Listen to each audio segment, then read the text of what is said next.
Evet sevgili Telgraf izleyicileri özel bir yayında yine birlikteyiz. Özel olarak hazırladığımız canlı yayında bugün Hande arkadaşımız bizlerle. Hande Sensus 2021'in toplum temsilcilerinden birisi. Hackney ve Haringey bölgesinden sorumlu toplum temsilcilerinden birisi. Son bir haftadır özellikle Telgraf üzerinden Sensus 2021'e dair doğru bilgiyi birebir ağızdan bize aktardı. Bugün 21 Mart öncesi Sensus'un kayıt tarihinin son günü olan 21 Mart öncesinde özel bir yayınla bilinmesi gerekenleri bize anlatacak. Görseller hazırladı, onları bizlerle paylaşacak. Özellikle izleyicilerin sormak istediği bir soru varsa yorum bölümüne bırakabilirler. Doğru bilgiyi birinci ağızdan Hande arkadaşımızdan dinleyeceğiz. Öncelikle hoş geldin sevgili Hande. Hoş bulduk Erem. Sensus ekibine böyle bir fırsat verdiğiniz için çok teşekkür ediyorum. Evet. Telegraph News aracılığıyla umarım sağlıklı ve doğru bilginin ulaşabildiği bir süreç yaşayacağız. Evet, Telgraf gazetesi bugün Sensus logosuyla yayın yapıyor. Bu tarihi bir durum aslında bu. Her 10 yılda bir gerçekleşen bir durum ve Sensus Telgraf'la özellikle ciddi anlamda Kürt ve Alevi kitlesine ulaşırken birçok etnik kökene de ulaşıyor. Ben sözü fazla uzatmadan sana devrediyorum. İzleyicilerimiz için Britanya 2021 sensusu senden dinleyeceğiz. Teşekkür ediyorum sözü verdiğin için Erem. Öncelikle sensus tarihinin 21 Mart olduğunu tekrar hatırlatmakla başlayayım söze. 21 Mart tarihi itibariyle formları online olarak ya da altta da yazılı olarak geçen destek numaralarından yazılı olarak kağıt formda isteyip doldurabiliyorsunuz. Dilerseniz Census.gov.uk web sitesi üzerinden benim ve hani ONS ekibinin de önemli gördüğü belki gözden kaçabilecek noktaların altını çizmek adına site üzerinden biraz gidelim istiyorum. Şu şekilde.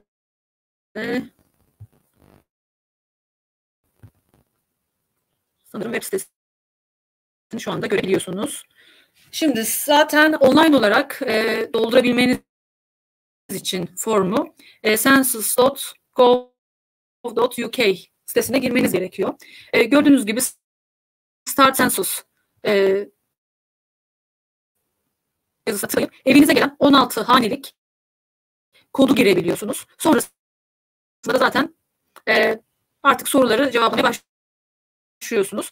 Görmüş olduğunuz gibi herhangi bir kod gelmediyse evinize yeni bir kod talep edebiliyorsunuz ve buradan devam ediyorsunuz. Şunu belki hani hatırlatmakta faydalı olabilir. Bunu site üzerinden yapmayıp numaralar üzerinden, yani bu 0800 141 2021 numaralı hat üzerinden de yine arayıp kağıt formları ya da aynı şekilde bu kodu talep edebiliyorsunuz. Bu zaten yapılması gereken ilk adımlardan bir tanesi. Yine ben siteyi incelemenizi, eğer doldururken sorun yaşıyorsanız, tavsiye ederim. Çünkü birçok konu aslında burada cevaplanmış durumda. Son sensusla, bir önceki sensusla ilgili bilgiler olsun. Yardım, nerelerden yardım alabileceğinize dair bilgiler olsun. Birçok şey yer alıyor. Help kısmına gittiğinizde mesela şunu göstermek istiyorum size. Find a Census Support Center. Şimdi bildiğimiz gibi birçok kurum kuruluş, işte Alevi Federasyonu olsun, birçok Türk organizasyonları kendileri de bildiğim kadarıyla bu hafta ve hafta sonu boyunca oluşturmuş oldukları merkezlerde vereceklerdir desteği. ONS'in de support center'ları var. Bunu bulmak için Find a Census Support Center kısmına gelebilirsiniz. Find a Census Support Center butonuna tıkladığınızda Enter Your Postcode kısmı var. Burada mesela telgrafın postkodu nedir Erem? Onu girip gösterelim. N14HU diye girebilirsin. N14HU. Find diyoruz.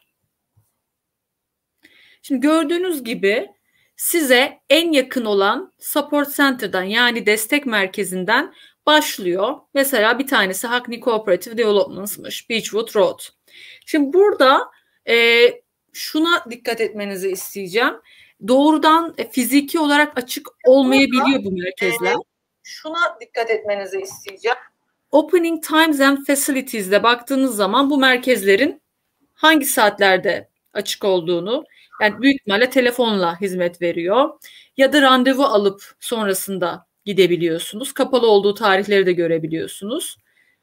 Şimdi Mayfield House'da varmış mesela. Hackney Cooperative Developments, Woodbury Down'da varmış gibi buradan evinizin ya da iş yerinizin artık nerede ikamet ediyorsanız oranın posta kodunu girerek size en yakın olan support center'lara ulaşabiliyorsunuz ve buralardan telefon yoluyla ya da bazı merkezler işte COVID önlemlerini de alarak fiziki olarak da hizmet verebiliyor. Buralardan da eğer hani formu doldurmakta güçlük çekebiliyorsanız gidip destek alabilirsiniz birebir.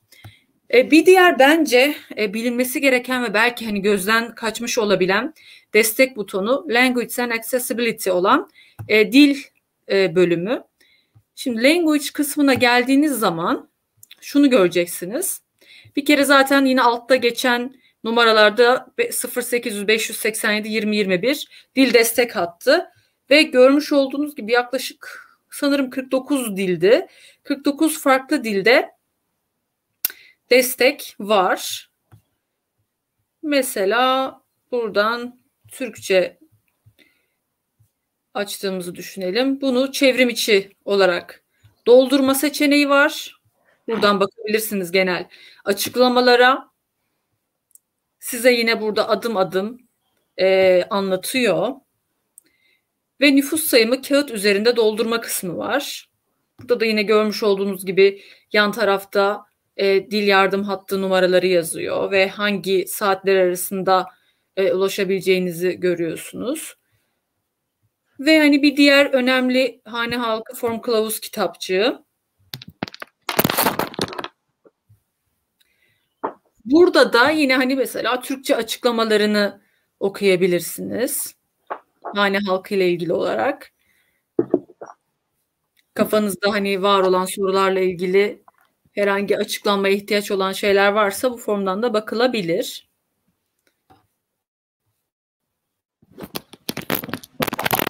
Dille ilgili mesela sorulan şeyler olmuştu çalışmalarda. Yani var olan bu bizim işte paylaştığımız bilgilerin işte üçüncü kişilerle paylaşılmasına dair olan konularla ilgili bu Türkçe çeviri formunda da yine yer alıyor. 2001 yılı nüfus sayımı gizliliğinizi korurken bilgilerinizi nasıl kullanıyoruz kısmı. Buradan da Türkçe çevirisini ve hani orijinal yine Türkçesi zaten sitede yer alıyor. Bunlar okunabilir. En önemli bir diğer kısım zaten bu ne kadar süre boyunca bu bilgilerin tutulduğu. Bu ulusal arşivler için 100 yıl kadar boyunca tutuluyor bilgiler. Tabii numaratik hale getiriliyor bunlar ve zaten hiçbir başka kurumla paylaşılmıyor. Sadece dediğim gibi istatistiki veri haline getirilip gerekli olan okul, hastane, işte kamu kuruluşu gibi sivil toplum örgütleriyle bu bilgiler paylaşılabiliyor talep halinde. Şöyle çıkabilirim şu an için bence buradan. Bir yandan da aslında bunları konuşurken kafanıza takılan sorular varsa bunları da yazabilirsiniz yorum kısmına. Erem aktaracaktır ekran üzerine.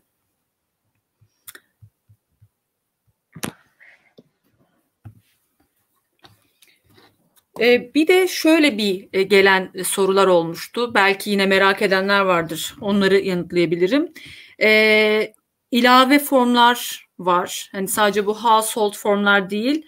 İşte kişi sayısı 5'i geçen hanelerde mesela ek bir form yine talep edilebiliyor, istenebiliyor. Bunu da yine internet üzerinden ya da bu 0800 141 20 21 numaralı telefon hattından isteyebiliyorsunuz. Turkish Household bu Questionnaire Guidance'ın ilave formları olabiliyor.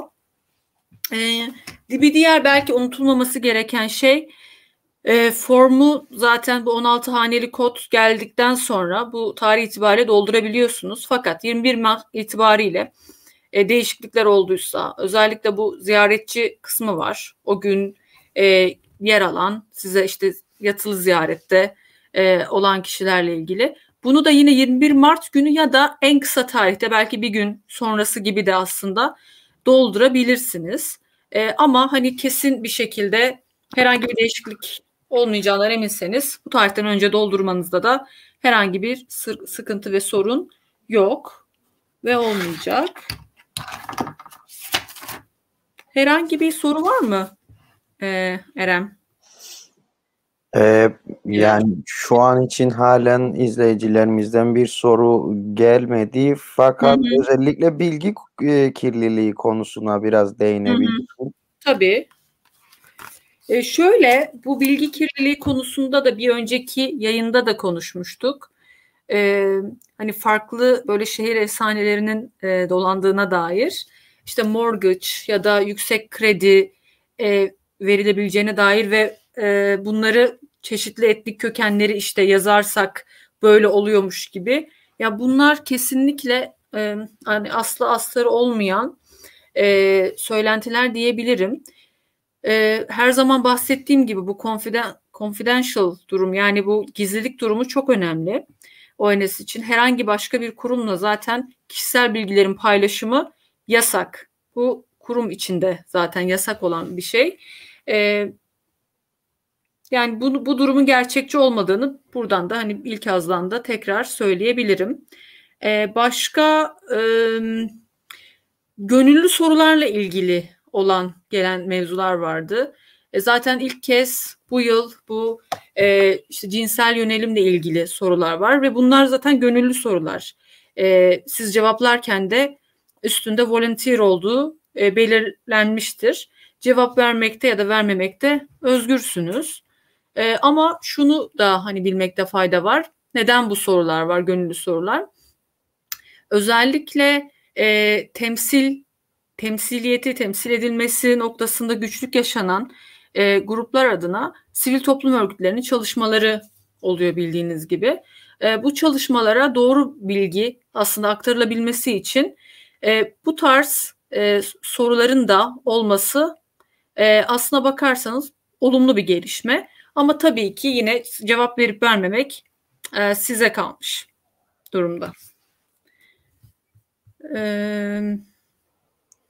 Aslında bir diğer merak edilen konu biliyorsun birçok dernek, kurum ve kuruluş yardım masaları açmış durumda. Evet. Birazcık bundan bahsedebilirsin. Toplumumuz nerelerden ne şekilde yardım alabilir? Ayrıca telefon numaraları ve web sitesini de aktarabilirsin.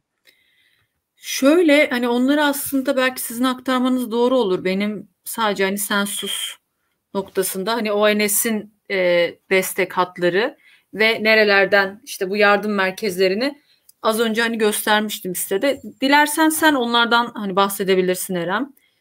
Hangi kurum kuruluşlarında işte bugün işte cuma, cumartesi, pazar nerelerde hizmet verecek? Bununla ilgili bilgi sen geçebilirsin. Yani Evet, belki benim doğru özellikle olabilir. izleyicilerimize hatırlatalım. Kürt Halk Meclisi Haringey binasında bir yardım masası kurulmuş durumda. Yine Britanya Alevi Federasyonu yerleşkesinde Edmonton'da masa kurulmuş durumda. Göçmen İşçiler Derneği GİKDER'den Yine oradan yardım alabiliyorsunuz. Daimler'den yardım alabiliyorsunuz ve Demokratik Güç Birliği üyesi bütün kurum kuruluş yöre derneklerinden takıldığınız yerlerde veya Sensus 2021 formunu doldurma konusunda yardım alabiliyorsunuz. Sevgili Hande, daha fazla görseller var mı aktarabileceğin? Eğer yoksa kısa bir tanıtım videomuz var. Onu yayınlayabiliriz. Şöyle, aslında sizin de daha önce paylaşmış olduğunuz leafletler var. Onları böyle gösterebilirim tekrar. Evet, Görüntünüzü ekrana getirebilirim. Ben aktarabiliyorsan. açıyorum. Bir dakika. Sonrasında da sizin hazırlamış olduğunuz videolarla devam edebiliriz. Şuradaydı sanırım. Paylaşıldı mı bilmiyorum. Şöyle. Evet. Burada da yine nüfus sayımı 2021 nasıl yardım alınırla ilgili bir leaflet Office for National Statistics hazırlamıştı. Burada yine işte bu sayım verilerinin nerelerde kullanılacağına dair bilgiler yer alıyor. Kamu hizmetleriyle ilgili finansman sağlama kararlarının bilgilendirilmesine yardımcı olur. Yeni okullar, yeni işte doktor muayenehaneleri ve bisiklet yollarının planlaması gibi birçok aslında kamusal alanı şekillendirecek alanlarda desteği ve faydası olacak. Yine sayım soru formunu ne zaman doldurmalıyım? Artık bunları bence birçoğumuz biliyoruz. 2 gün sonra zaten sayım günü. Evet, görseli anlatırken bir de sorumuz var.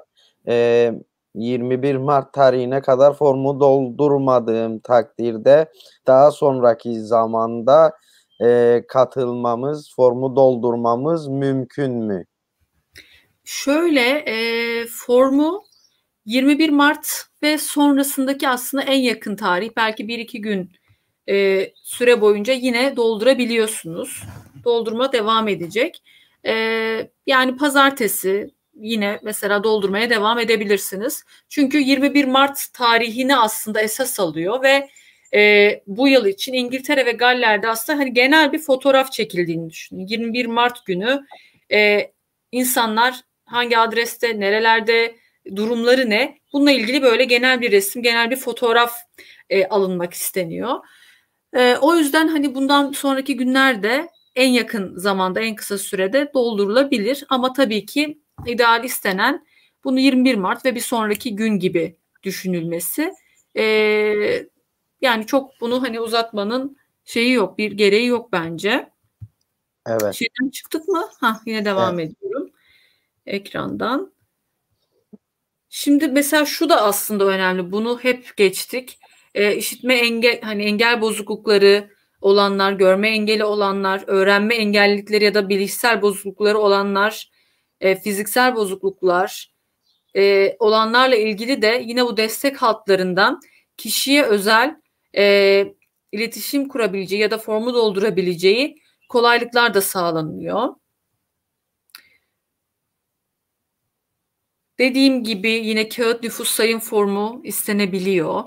Bunlar için de yine bu numaralardan ya da internet üzerinden destek alabiliyorsunuz. Burada yine hani internet sitesinde göstermiştik dil desteğiyle ilgili. Evet, yanlış hatırlamıyormuşum. 49 dilde formlar mevcut ve yani kendi dilinizden girip aslında bu tercümelere de ulaşabiliyorsunuz. Sadece unutmamanız gereken şey formu her halükarda en sonunda İngilizce doldurmanız gerekti. Yani Türkçe çevirisini de hani o formun indirseniz bile onu doldurup göndermemelisiniz. Kağıt form mesela talep ettiğinizde yine İngilizce formun üzerine Türkçe belki destek alırsınız ama yine cevaplarınızın İngilizce olması gerekecek. Yine burada bu mor ekranda gördüğünüz gibi iletişim numaralarını bir kere daha görsel olarak geçersek census.gov.uk'den giriyorsunuz, zaten online olarak dolduracağınız site burası. Ücretsiz telefon hatlarımız yine burada yer alıyor. Dil yardım hattı da aynı şekilde. Sayım destek merkezlerinde göstermiş olduğum yine bu census.gov.uk'deki help kısmından size en yakın olan support center'ı bulabilirsiniz. Arayıp randevu alıp onlarla da görüşebilirsiniz. Bu arada formu kendiniz mesela internete erişiminiz yok, kendiniz dolduramıyorsunuz. Buralardan o 16 haneli kodu iletip bunların zaten hepsi yine gizli kalacağı için bu merkezler de güvenilir ve ONS'in anlaşma yaptığı yerler. Sizin adınıza formları doldurabilirler. Ya da Erem'in bahsetmiş olduğu gibi Alevi Merkezi, Kurdish Center'da açılmış olan masalardan da yine yardım alabilirsiniz. İletişimde olduğunuz hangi merkez varsa. Şu an evet benim temel olarak gösterebileceğim bu ve bunun gibi zaten benzer olan formlar Erem. Evet. Peki şimdi videomuzu izleyelim. Sonra kısaca sen toparlarsın. Bize ayrılan sürenin sonuna geldik. Hı hı. Evet.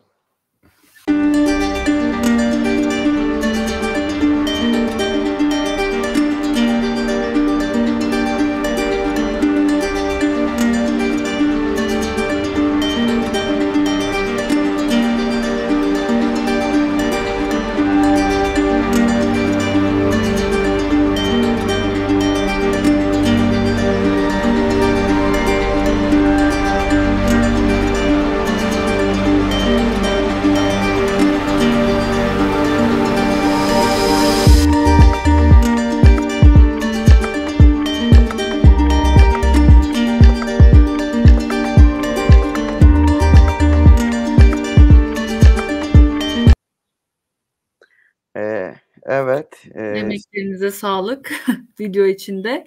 En son hatırlatacağım şey yine şu olabilir. Destek almaktan çekinmeyin formlarla ilgili olarak doldurma noktasında.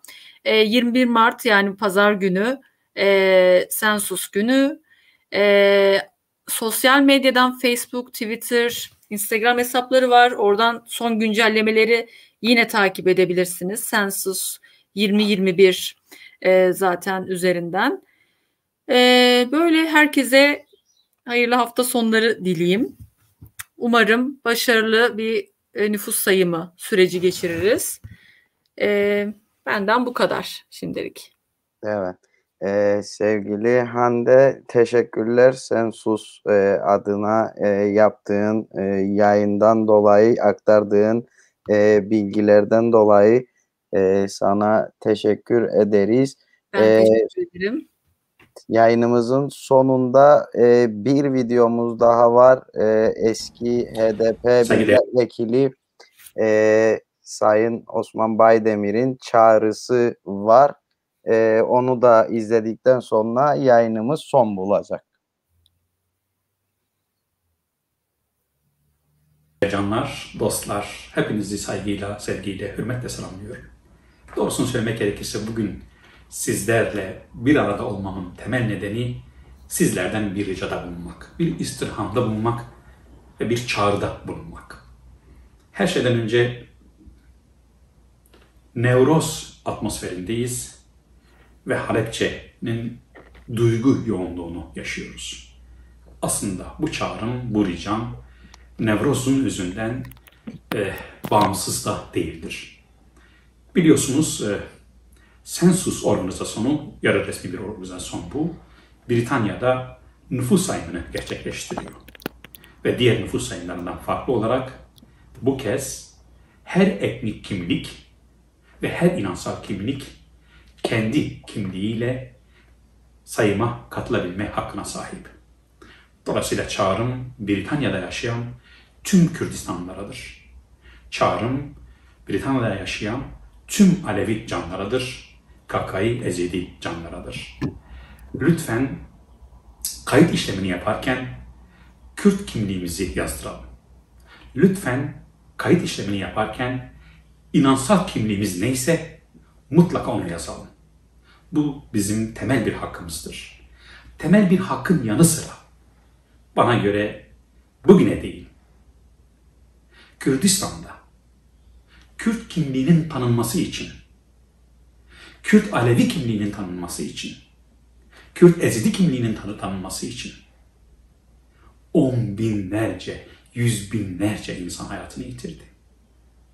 Milyonlarca insan göç etmek zorunda kaldı. Ve halen on binlerce insan cezaevinde bulunuyor. Haklı olarak birileri bana çıkıp diyebilir ki, peki madem ki öyleyse siz niye bu çağrınızı Kürtçe değil de Türkçe yapıyorsunuz? Aynı çağrımı Kürtçe'de yaptım.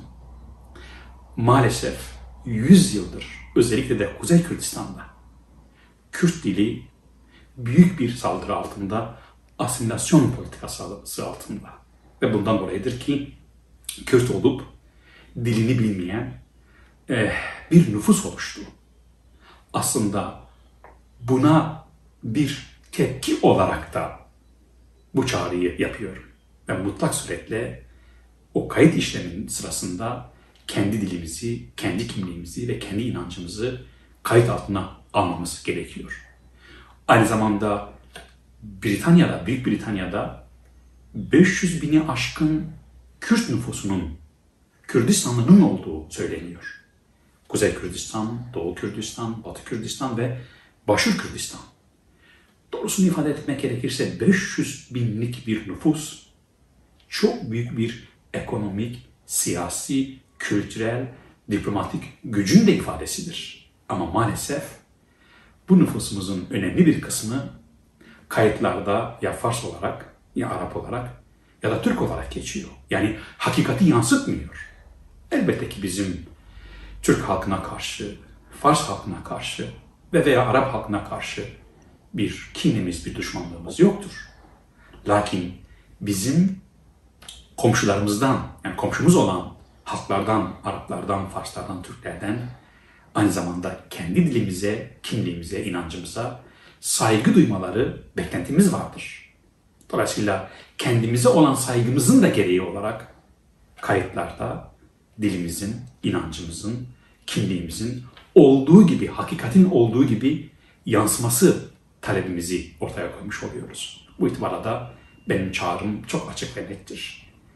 21 Mart 2021'e kadar Sensus'un yapmış olduğu sayım çalışmasında mutlak surette Kürdistanlı kardeşlerim, ister Başurlu olun, ister Rojavalı, ister Rojlatlı, ister Bakırlı olun, ister Alevi olun, ister Kakai olun, ister Ezidi olun, ister Sunni olun, inancınız ne olursa olsun gerçeği, ama sadece gerçeği kayıtlara geçirilmesinin çabasının içerisinde olalım. Yani Kürt kimliğimizi yazalım, Alevi isek Alevi kimliğimizi, Ezidi isek Ezidi kimliğimizi, Kakai isek Kakai kimliğimizi, Sunni isek Sunni kimliğimizi, hangi inançsal kimliğimiz varsa o kimliğimizi kayıtlara geçirmesini sağlayalım. Bu öyle bir imkan sağlayacaktır ki diasporada olan, Büyük Britanya'da olan nüfusumuzun varlığı teşcil altına almış olacak. Yani bunun anlamı şudur: daha çok cemevine kavuşmuş olacağız. Daha çok Kürt dili ve edebiyatına yerel yönetimlerin hizmet etmesine vesile olmuş olacağız. Belki de daha çok parlamentoda temsil sahibi olacaksınız. Belki de daha çok yerel yönetimlerde temsil pozisyonuna kavuşmuş olacaksınız. Belki de buradaki esnaflarımızın daha iyi ekonomik koşullarda ticaret yapmalarına katkı sunmuş olacağız. Bu itibarla da özümüze sahip çıkmış olacağız. Benim çağrım, benim ricam sizlerden özümüze sahip çıkalım. Kendi dilimizi, kendi inancımızı kayıtlara geçirmiş olalım. Ben bu vesileyle bir kez daha hepinize en derin saygılarımı sunuyorum. Jinahava, Nevroza ve Jidulucan Piros.